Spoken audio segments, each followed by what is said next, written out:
Gordon Hinckley, himself a WBA Hall of Famer, called Larry Clark Wisconsin's very first television personality. He was in the Navy in 1944, and they heard his voice and said, "You need to be a disc jockey." So he became a disc jockey in the Navy, and then he went to Madison for college, and they loved his voice there too. And when he was a junior, WTMJ hired him as the first sportscaster ever on TV.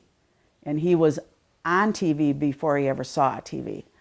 That's how new it was. Well, first, I guess I got to know him by watching him on television. I was a pretty young kid, and television came, and we were looking, and there was Larry Clark. There was only one station in town, and that was WTMJ. He was a terrific play-by-play broadcaster. I don't know how people emerge from just the ability to speak to the ability to communicate things as well as Larry did. There was no precedent for what he was doing because nobody had done it before.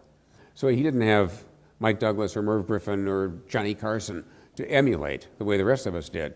He had to make it up as he went along, and he did that. He had a great natural charm. He was so excited to be part of this new industry and got caught up in it, and it just took him away. He did anything that they would ask him to do. He read the cartoons on Sunday morning. He did the Schlitz Saturday Night Theater on Saturday nights. That was all live television then. That was another funny story that he loved to tell about pouring the beer. This was when they could drink beer on television, and he'd pour the beer and then take a sip. But the first couple of times, they pull out these cold bottles of beer because they wanted the beer to sweat. And when he uncapped the beer, it just foamed all over the place.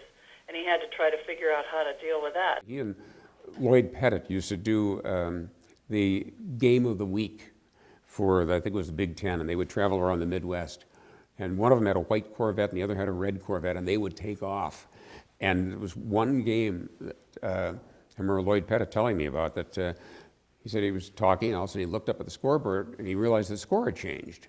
And he said, well, it looks like whatever, Iowa has scored a field goal. How did that happen, Larry? And Larry said, well, I'm really not sure, Lloyd. He said, well, weren't you watching? He said, no, I think I was watching the same little gray-haired old cheerleader that you were. And that was done live. And they heard about it when they got back. One of the times that he remembers was when the Braves, when he was their first broadcaster, he was at Borchard Field, I believe.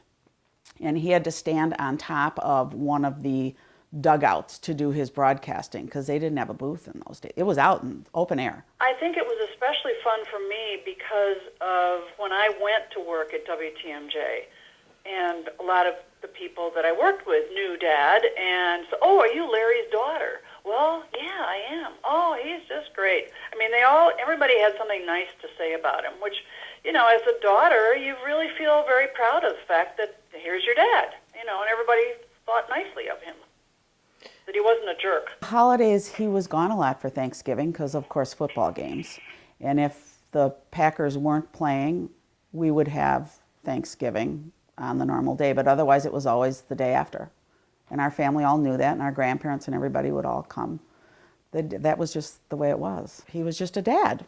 That was his job, and some of my friends' dads were doctors or lawyers or whatever. He happened to be on TV, so it wasn't anything special to me, but he was a great dad, very fun father, and always wanted to be around his children and his family, and it was a good life. Larry Clark worked for us at WRIT for 1 year. I think it was back in 1962. Larry Clark was a mid-morning, 9 o'clock on the air announcer. Larry Clark had an excellent voice and an excellent way of delivering. I would think he would want his legacy to be that he was the first sportscaster in the state of Wisconsin and for Channel 4. And that he was very versatile.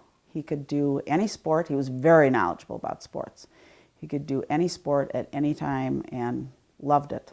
Loved his job. For the Broadcast Hall of Fame, I think he was chosen because of his versatility, the fact that he was so young when television was so young, and his creativity, and just his positive, we can get this done attitude. I would say Larry Clark was modest, very funny, terrific ad-libber, just a naturally nice, good human being, and that's what projected. And if you can get that across to a camera and to the audience sitting behind it, you're going to have a career, and he did. He was a gentleman and a gentle man, and that's how many people described him. Larry Clark deserves to be in the Hall of Fame because, for one thing, he was there at the beginning.